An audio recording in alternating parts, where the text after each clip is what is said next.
우리 믿음의 사람들이 1년을 쭉 보내면서 예수님의 탄생과 또 죽으심, 부활하심, 생애와 사역 이런 것들을 기억하고 기념하기 위해서 지키는 절기들이 몇 가지 있습니다. 대표적으로 여러분 잘 알고 계시는 크리스마스는 어떠한 날인가요? 크리스마스는 예수님께서 이 땅에 오셨음을, 그리고 탄생하셨음을 우리가 기리고 기억하고 기념하는 날이죠. 또 대표적으로 부활절은 예수님께서 우리의 죄를 위해서 죽으시고 죽으신 상태에서 몸신 것이 아니라 3일 만에 부활하셔서 참된 하나님 되심을, 우리의 구원자 되심을 우리가 기억하고 기념하는 날입니다. 여러분, 성경에서 이 외에도 등장하는 많은 사건들이 있죠. 그런데 마치 크리스마스와 부활절과 같이 중요성을 가지고 있는, 그래서 우리가 끊임없이 기억하고 기념해야 할 만한 그런 사건들이 또 있다면 어떤 사건들이 있을까요? 저는 이 본문에서 등장하고 있는 오순절 성령 침례 사건을 절대 빼놓을 수 없는 사건 중에 하나라고 생각합니다. 존 스토트라는 신학자는 이 오순절 성령 침례 사건에 대한 중요성을 크게 4가지로 이렇게 정리합니다. 첫 번째로, 오순절은 예수님께서 다시 이 땅에 오시기 전에, 재림하시기 전에 예수님의 구원 사역에 있어서 가장 마지막 퍼즐 조각과 같은 사건이었다라고 말하고요. 두 번째로는 사도들에게 초대교회를 세우고 말씀을 전할 수 있는 능력을 허락하신 사건이었다라고 말합니다. 세 번째로는 예수님께서 다시 오실 때까지 주님께서 주님의 제자들과 항상 함께 하시겠다라고 말씀하셨던 그 말씀의 성취가 되는 사건이다라고 말하고요. 마지막 4번째는 오순절은 역사상 첫 번째 부흥의 시작이었다라고 말합니다. 예수님을 믿는 모든 사람들에게 성령 하나님께서 함께 하시겠다라고 하는 그 약속은 성취되고 예외 없이 이루어지게 됩니다. 그 말은 저와 여러분들, 예수님을 구원자로, 또 하나님 살아계신 하나님의 아들로 믿는 모든 사람들에게는 이미 성령 하나님께서 내주하고 계시다라는 거예요. 그런 의미에서 우리는 본문에 나오는 이 120명의 성령의 사람들, 첫 번째 성령의 사람들의 모습을 보면서 과연 이 성령의 사람들의 모습은 어떠한 모습이어야 하는지, 그것들을 우리가 살펴보고 깨달아야 할 필요가 있다는 것입니다. 오늘 본문의 말씀을 보니까 이 성령의 사람들은 첫 번째로 어떤 사람들이냐면 성령의 은사를 통해 온전히 하나 되어서 하나님의 위대하심을 높이고 찬양하는 자들인 것을 우리가 깨닫게 됩니다. 오늘 본문 4절의 말씀 다시 한번 읽어보실까요? 4절의 말씀, 그들이 다 성령의 충만함을 받고 성령이 말하게 하심을 따라 다른 언어들로 말하기를 시작하니라. 성령을 받은 이 성령의 사람들에게 나타난 첫 번째 현상은 그들이 성령의 말하게 하심을 따라 다른 언어들, 다시 말하면 방언들을 하기 시작했다라는 것입니다.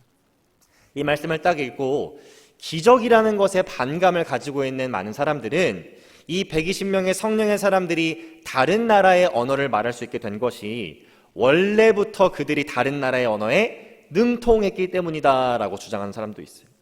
여러분, 근데 7절과 8절 말씀을 보시면 그들의 주장이 참 허무맹랑하고 헛된 주장이라는 것을 우리가 알 수 있게 됩니다.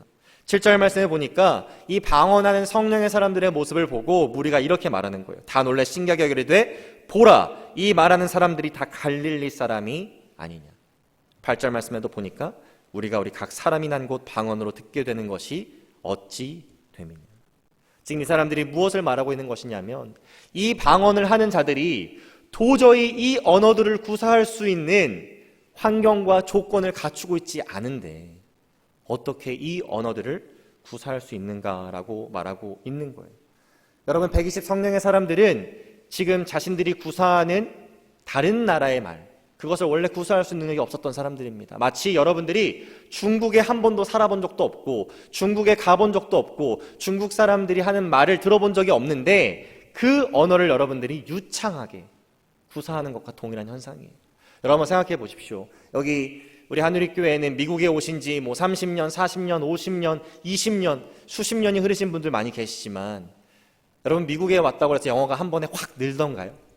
내가 미국 땅에 왔다 그래서 영어가 한 번에 구사가 되던가요? 그렇지 않습니다.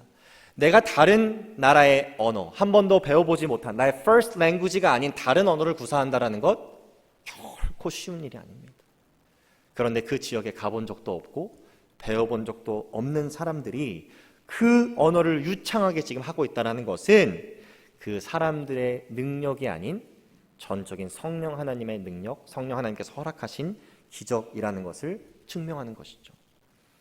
또 이 현장에 있었던 어떤 사람들은 오늘 본문 13절의 말씀처럼 이렇게 다른 나라의 언어를 구사하는 성령의 사람들을 보고 손가락질하고 조롱하기 시작합니다. 13절 말씀에 보니까 또 어떤 이들은 조롱하여 이르되 그들이 새 술에 취하였다 하더라. 그 모습을 보고 술에 취해서 미쳐서 제정신이 아닌 상태로 헛소리를 하는 것이라고 여겼다라는 거예요. 실제로 술 취한 사람들의 말을 들어보면 그 발음이 정확하지 않고 무슨 소린가 생각이 들 정도로 헛소리처럼 들릴 때가 있습니다. 한 스포츠 뉴스 앵커가 한 번은 음주 방송으로 인해서 화제가 된 적이 있어요. 평소에는 아주 또렷하고 또박또박한 발음으로 뉴스를 잘 진행하던 사람이었는데 한 번은 스포츠 뉴스를 진행하면서 허정무 감독이 이끄는 국가대표팀이라고 해야 되는데 허정무 감독이 이끄는 와미미 이렇게 뉴스를 진행하고 있는 거예요. 그 모습을 보고 사람들이 이거 뭔가 이상하다? 음주 방송인 것 같다? 의문을 제기했습니다. 그런데 알고 보니까 그 전날 실제로 밤늦게까지 술을 마시고 일어나서 뉴스를 진행한 거예요. 여러분, 그런 것처럼 이 120 성령의 사람들이 방언을 하기 시작했을 때 어떤 사람들은 얘네들 술 취한 거 아니야? 왜 하지도 않은 짓을 하고 전에는 한 번도 보여주지 않은 모습을 보이고 있지? 라고 생각하면서 이 사람들을 손가락질하라고 조롱했을 것입니다. 그런데 그 스포츠 뉴스 앵커와는 다르게 이 120 성령의 사람들은 술 취해서 방언을 한 게 아니에요. 오늘 본문의 말씀은 아니지만 15절로 조금 뒤로 넘어가 보게 되면 베드로가 일어나서 이렇게 말을 합니다. 때가 제 3시니 너희 생각과 같이 이 사람들이 취한 것이 아니라. 여러분, 제 3시가 몇 시냐면 오전 9시입니다. 일반적으로 생각했을 때 사람들이 술에 취해서 길거리에 나다니고 그런 모습들을 보이는 시간과는 조금 거리가 먼 시간이죠. 베드로는 이 사람들이 지금 술을 취해서 인톡스케이트이 돼서 아니면 제정신이 아니어서 헛소리를 하고 있는 것이 아니라 이것이 전적인 성령 하나님의 능력이고 성령 하나님의 기적이라고 지금 말하고 있는 거예요. 그렇다면 우리는 한번 생각해 볼 필요가 있습니다. 도대체 왜 하나님께서는 여러 가지 성령의 은사가 있고 기적이 있는데 왜 수많은 사람들이 모인, 특별히 오순절이기 때문에 많은 곳에 흩어져 있는 유대인들이 예루살렘에 모인 이 현장, 이 시기에 성령의 사람들로 하여금 방언을 하게 하신 것일까? 많은 지역에 또 민족에 말을 하게 하신 것일까? 이것을 우리가 한번 생각해 볼 필요가 있습니다. 창세기 11장으로 돌아가 보면 하나님께 정면으로 도전하고 자신들의 이름을 내기를 원했고 또 하나님 앞에 굴복하지 않았던 사람들의 이야기가 나오죠. 그리고 그들은 대놓고 바벨탑을 짓기 시작합니다. 그 결과로 인해서 하나님께서는 그들의 언어를 다양하게 만드시고요. 또 그 언어가 다양해짐으로 인해서 그 사람들이 흩어지기 시작합니다. 그래서 지구상에 다양한 언어가 존재한다라는 것, 그것은 어찌 보면 하나님께 정면으로 대적한 인간들, 자신들의 이름을 내려고 한 인간들에 대한 하나님의 심판의 결과이고 인류의 흩어짐과 갈라짐의 본격적인 시작이었다라는 거예요. 여러분, 그런데 120 성령의 사람들이 성령을 받으니까 어떤 일이 벌어지냐요? 오늘 본문 9절과 11절을 보시면 15개 되는 여러 지역과 나라의 지명이 또 이름들이 나옵니다. 그런데 이 120 성령의 사람들이 그 수많은 언어들로 뭘 하고 있냐면 11절 말씀에 보니까 그 모든 언어로 하나님께서 행하신 크신 일들을 말하고 선포하고 있다라고 성경이 우리에게 알려줍니다. 성령께서 우리 안에 내주하시기 시작하시니까 그 성령의 능력으로 언어가 초월되기 시작했어요. 마치 바벨탑 이전에 한 언어와 한 지역으로 사람들이 모여 있었던 것처럼 우리 믿음의 사람들이 성령 하나님이 내주하시는 사람들이 되니까 한 믿음 안에서 한 마음으로 하나의 사랑으로 이루어진 교회가 시작되기 시작합니다. 여러분, 이것은 언어의 문제만은 아니겠죠. 우리 성령의 사람들에게 있어서는 더 이상 언어도 지역도 문화도 우리가 가지고 있는 차이점도 다름도 더 이상 우리가 교회됨을 갈라놓지 못한다라는 중요한 암시가 된다고 저는 생각합니다. 그리고 그들이 각기 다양한 언어로 하나님의 위대하심을 높이고 찬양했던 것처럼 그렇게 성령 하나님의 내주하심을 통해서 하나 된 우리가 하나님을 높이고 그의 크신 일들을 찬양하고 선포하는 공동체가 된다는 것을 보여주고 있다고 우리는 이해할 수 있는 것이죠. 저와 우리 자리에 앉아있는 성도님들, 또 지금 함께 예배하는 모든 성도님들은 동일한 성령 하나님께서 내주하심으로 성령의 사람들로 살아가는 자들입니다. 그렇다면 우리는 성령의 능력으로 하나 되어야 하고 그 하나됨을 통해서 하나님을 찬양하고 예배하는 자들이 되어야 된다는 것이죠. 그러한 참된 성령의 사람들로 살아가시는 저와 우리 모든 하늘교회 성도님 되시기를 주님의 이름으로 축복합니다. 두 번째로, 성령의 사람들은 성령의 능력을 통해서 세상을 복음으로 흔드는 자들이 되어야 된다는 것을 우리가 오늘 말씀을 통해서 깨닫게 됩니다. 오늘 본문의 말씀을 보니까 이 방언을 하는 사람들의 모습을 보고 무리들의 반응이 크게 두 가지로 갈라집니다. 첫 번째 모습은 무엇이냐면 그 방언하는 모습을 보고 와, 대단하다, 어떻게 저럴 수 있는가, 이렇게 경이롭게 여기고 놀란 사람들이 있었어요. 7절 말씀에 보니까 다 놀라 신기하게 여겨 이르되 보라, 이 말하는 사람들이 다 갈릴리 사람들이 아니냐.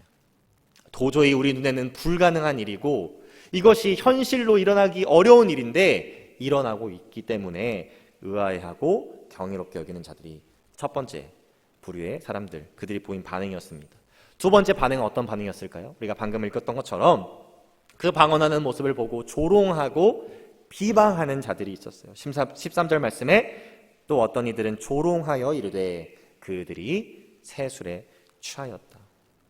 보고 있는 현상마저도 부정하면서 성령의 능력을 받아들이지 못한 사람들이 있었다는 것입니다. 여러분 생각해 보십시오. 사도행전 2장의 말씀이 여기서 마무리되었다면 여러분 초대교회의 탄생 그리고 3,000명의 사람, 더 분명하게 말하면 3,000 플러스 사람들이 침례를 받고 구원받았던 이 놀라운 부흥의 사건이 사도행전 2장에 기록될 수 없었을 것입니다.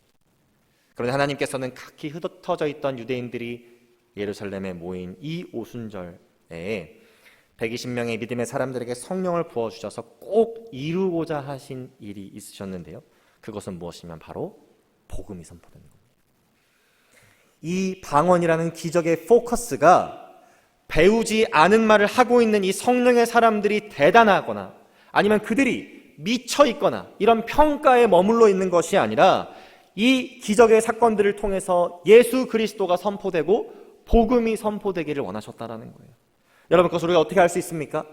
22절로 넘어가 보게 되면 이제 베드로가 일어나서 설교하는 장면이 나오죠. 그 중에 베드로가 이렇게 말합니다. 이스라엘 사람들아, 이 말을 들으라. 너희도 아는 바와 같이 하나님께서 나사렛 예수로 큰 권능과 기사와 표적을 너희 가운데서 베푸사 너희 앞에서 그를 증언하셨느니라. 여러분, 이것을 아주 쉽게 말씀드리면 예수님께서 기적을 베푸신 이유도 표적을 베푸신 이유도 무엇 때문이었다고 지금 베드로가 말하고 있나요? 그를 증언하시기 위해서, 바로 예수 그리스도를 나타내시고 그가 누구이신지를 선포하시기 위해서, 증거하시기 위해서 그 기적과 표적들이 있었다라고 베드로가 말하고 있는 겁니다. 여러분, 그것을 동일하게 적용하면 무슨 말인가요? 지금 이 놀라운 성령의 기적이 일어나고 있는 것, 성령의 능력을 통해서 사람들이 방언을 하고 있는 그 목적과 이유가 무엇이 돼야 된다고 베드로가 말하고 있는 건가요? 그 방언을 하는 사람들이 얼마나 대단한지, 얼마나 미쳐 있는지 그 평가에 포커스가 머물러 있는 것이 아니라 바로 예수님이 그것들을 통해서 선포되어야 하고 예수님이 증거되어야 된다라고 베드로가 말하고 있는 것입니다. 언제부턴가 이 성령의 능력이 예수님을 향하게 만드는 것이 아니라, 예수 그리스도를 가리키게 만드는 것이 아니라 자꾸 사람을 가리키게 만들고 사람을 드러나게 하고 있음을 우리가 볼 때가 있습니다. 제가 어렸을 때만 해도 이 방언받지 못하면 제대로 신앙생활을 하는 거 아니라고 가르치는 전도사님들, 목사님들이 좀 있으셨던 것 같아요. 한 번은 초등학생 때 수련회를 갔는데 이제 밤이 되어서 기도 시간이 되었습니다. 그래서 약간 동산 같은 데를 데리고 가셔서 이렇게 나무 하나씩을 잡게 하시는 거예요. 나무도 큰 나무가 아닙니다. 이렇게 조그만 줄기가 있는 그런 나무들이에요. 그래서 아이들로 하여금 나무 하나씩을 잡으래요. 그리고 오늘 방언 못 받으면 집에 못 갈 줄 안다. 이렇게 선포를 하시는 거예요. 그리고 그때부터 방언을 어떻게 해야 되는지 막 알려주시는 겁니다. 자, 전사님을 따라서 랄랄랄라, 혀에 힘을 빼고 랄랄랄랄라 이렇게 계속 해보래요. 그래서 제가 처음에는 이해가 안 됐어요. 왜 자꾸 랄랄랄랄라를 시키는가?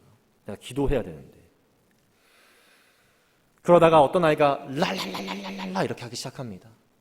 그럼 전사님이 누구누구가 방언 받았다고, 하나님 역사하셨다고, 빨리 너희들도 방언 받아야 된다고 막 이렇게 호통을 치셨던 기억이 있어요. 자기가 방언 받은 걸 막 자랑해요. 그리고 방언 받지 못한 애들을 정죄하게 만들어요. 그리고 자책감을 심어줘요. 제가 그 모습을 기억하면서 참 부정적으로 인식했던 기억이 있습니다. 그리고 지금 와서 돌아보면 그것은 성경적인 방언도 아니었고 그 포커스가 어디에 있었냐면 자꾸 사람에게 맞춰져 있었다는 것을 제가 돌아보게 됩니다. 대한민국에서 2000년대 초반에 시작된 한국교회를 좀 혼란스럽게 만들고 어렵게 만든 어지럽힌 사역이 하나 있었는데 그 사역 이름이 뭐냐면요, 잘 들으셔야 됩니다. 금이빨 사역입니다. 금이빨 사역. 아니, 사역이 무슨 금이빨 사역이라는 게 있나 생각하시는 분도 계실 수 있는데, 무슨 내용이냐면 성령의 능력을 우리가 제대로 체험한다면, 성령의 능력을 제대로 경험만 한다면 아말감 재질의 나의 이가 금이빨이 된다는 내용. 여러분, 이것이 1970년대 남미에서 시작되었고 결국 대한민국까지 넘어와서 이렇게 교회를 어지럽힙니다. 그리고 이러한 거짓 가르침을 선포하는 목회자들이 생겼는데 정말 이가 아파서 수술을 해야 되고 또 치료비를 댈 수 없는 사람들이 와, 성령의 능력을 체험하면 아말감 재질의 아말감니가 금리가 될 수 있다는 얘기를 듣고 그 목회자들 쫓아다니기 시작한 거예요. 그 사람들이 가는 곳은 쫓아다녀서 그들이 하라는 대로 하고 헌금도 내고 기도도 하는데, 여러분, 아말감리가 금리로 바뀌었을까요? 아말감리가 금리로 바뀌는 일은 없었습니다. 설령 아말감리가 금리로 바뀐다고 할지라도 여러분, 성령 하나님께서는 불가능한 일이 없으시잖아요. 아말감리를 금리로 바꾸시는 능력이 있으시죠. 그래서 정말 성령 하나님께서 역사하셔서 아말감리가 금리가 되었다고 해도 여러분, 거기에선 누가 나타나야 합니까? 사람이 나타나야 하나요? 사람의 능력이, 사람의 위대함이 나타나야 하나요? 그렇지 않습니다. 거기서는 예수님의 능력이 나타나야 되고 예수님이 높아져야 되고 예수님이 선포되어져야 하는 것이죠. 어찌 보면 오늘날 수많은 교회들이 하나님의 역사를 제대로 경험하고 있지 못한 이유는 여러분, 복음을 전하기도 전에 성령의 능력에 대해서 제대로 이해하지 못하고 있고 또 성령의 능력을 제대로 발휘하지 못하고 있기 때문일지도 모릅니다. 여러분, 고린도 교회의 모습이 그러했죠. 성령의 은사는 많이 구하는데 잘못된 동기로 구해요. 잘못된 목적으로 자꾸 구해요. 그러니까 그 교회에 자꾸 문제가 생깁니다. 어려움이 찾아옵니다. 우리가 진짜 성령의 사람들이라면 제대로 된 목적과 동기로 성령의 능력을 구해야 되고 또 정말 제대로 된 성령의 사람들의 모습으로 성령의 능력을 발휘해야 합니다. 그럼 그때 우리의 모습을 보고 본문에 나타난 그 무리들처럼 누군가는 우리를 보면서 와, 어떻게 저런 일들을 하지? 이렇게 대단하게 여기는 사람도 있을 것이고요. 또 동시에 우리의 모습을 보고 쟤네들 좀 미친 거 아니야? 쟤네들 좀 이상한 거 아니야? 제정신이 아닌 거 아니야? 라고 말하는 사람들도 있을 것입니다. 그런데 우리 믿음의 사람들, 성령의 사람들이 거기서 멈추는 것이 아니라 어떠한 모습을 나타내야 할까요? 그 모든 사람들의 평가를 뒤로하고 우리는 예수님을 전하는 자리로 나아가야 한다는 것입니다. 우리가 내일부터 보게 될 본문의 말씀이 바로 그 내용이에요. 이렇게 누군가는 조롱하고 누군가는 와! 한 상태에서 예수님의 제자 중 한 명인 베드로는 일어나서 그들에게 가장 위대한 설교문 중에 하나라고 할 수 있는 놀라운 복음 전파를 시작합니다. 그랬더니 우리가 2장 후반부에 보겠지만 3,000명 플러스의 사람들이 그 복음의 메시지를 듣고 하나님 앞에 회개하고 침례받고 예수님의 제자 되었고 동일한 성령의 사람들이 되었다라는 거예요. 사도행전 2장에 나온 120명의 성령의 사람들처럼 우리도 예수님을 믿는 믿음으로 말미암아 성령 하나님께서 내주하시는 성령의 사람들이 되었습니다.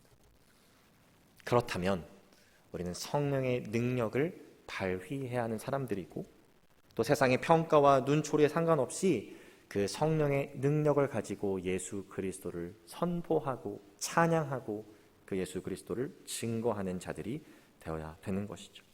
바로 그러한 참된 성령의 사람들이 저와 우리 사랑하는 모든 하늘교회 성도님들 되시기를 주님의 이름으로 축복합니다. 기도하겠습니다. 사랑의 주님, 오늘 사도행전 2장 말씀을 통하여서 첫 번째 성령의 사람들의 모습을 통하여 진짜 성령의 사람들의 모습이 어때야 하는지를 보게 하시니 감사합니다. 성령의 능력으로 말미암아 하나 되어 하나님의 크심을, 하나님의 위대하심을 선포하며 예배하는 우리가 될 수 있도록 주님 역사하여 주옵소서.